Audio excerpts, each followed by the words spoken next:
We have some really exciting stuff that's going to be coming soon, probably in Q4 of this year, where we're going to take it to a whole new level and really give back in a way that no other esports team has done before.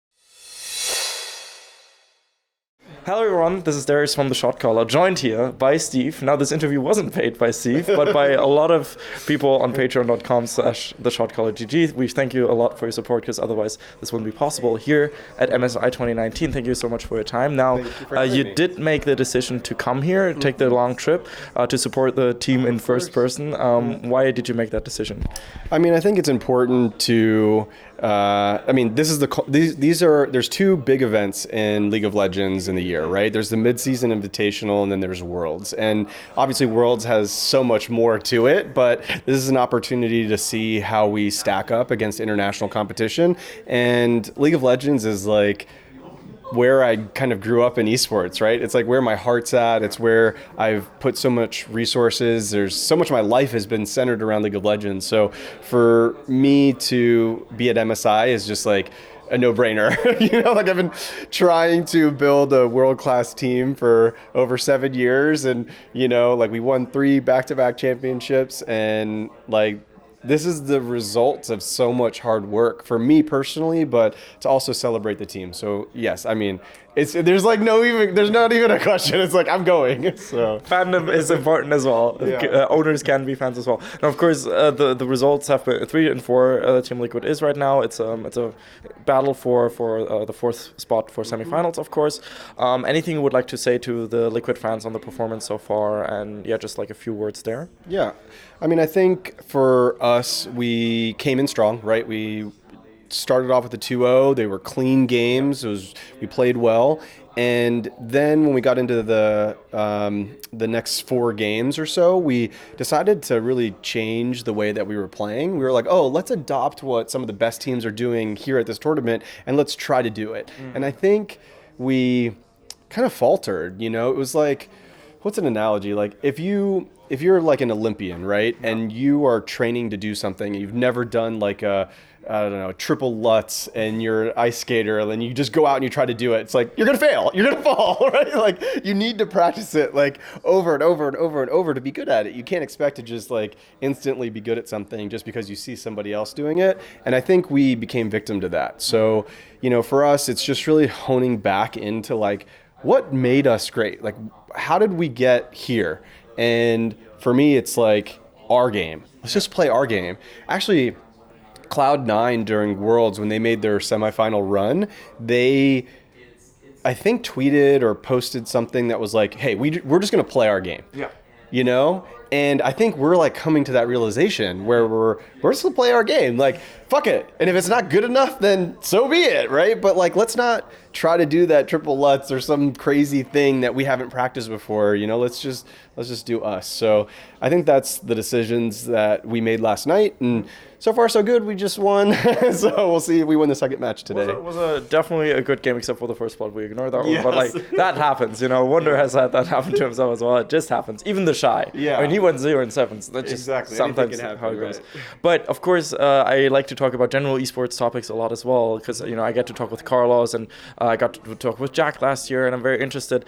We see this trend in esports teams to branch out from not just being competitors, but become brands and media brands to an extent, but also a lot of merch being produced. And of course, Team Liquid did a whole the meme horse for April Fools and that kind of stuff. So lots of, if you're a Team Liquid fan, I know one from Europe who's like a Discord mod as well. He has like 20 different Team Liquid jerseys. We have a lot. Crazy. So do you think that's like more?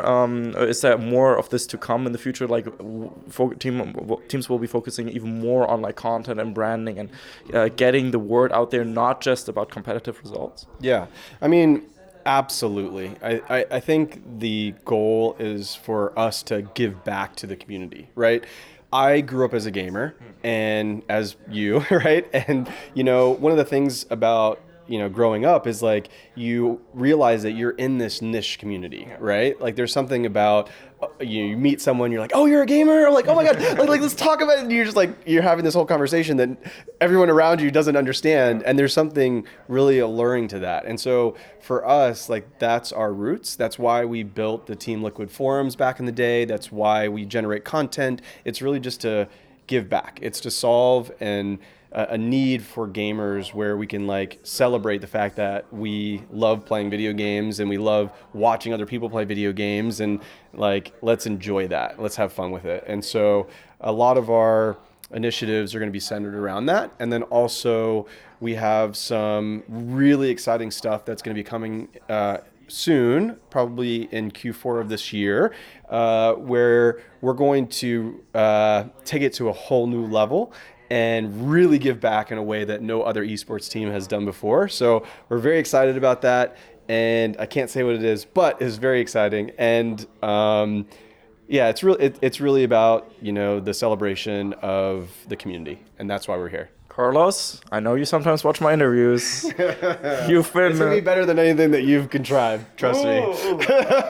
This is getting hot. I can already see the Twitter flame. This is going to be great. But one final question in that regard. What is your personal opinion on this movement within esports, also within the recent years, of moving towards like local spaces and like building arenas and building stadiums? We see Overwatch League teams building 3,000-seat arenas and stuff like that. What is your personal take on that? Yeah, I think it's important for gamers to enjoy watching esports digitally, right? First and foremost, because that reaches a bigger audience, and I think it hasn't been solved yet what that experience is like. I think to date it's been being in a Twitch chat, right? And joined with other people and just like reading the chat, which was innovative and progressive for its time, but that was 8 years ago, right? Like, what is the next evolution of this digital experience that you can have online that is really rich and makes you want to go back to it over and over and over?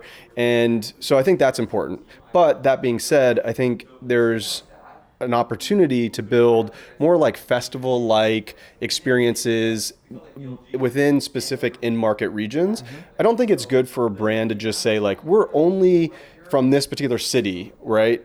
We're a worldwide organization.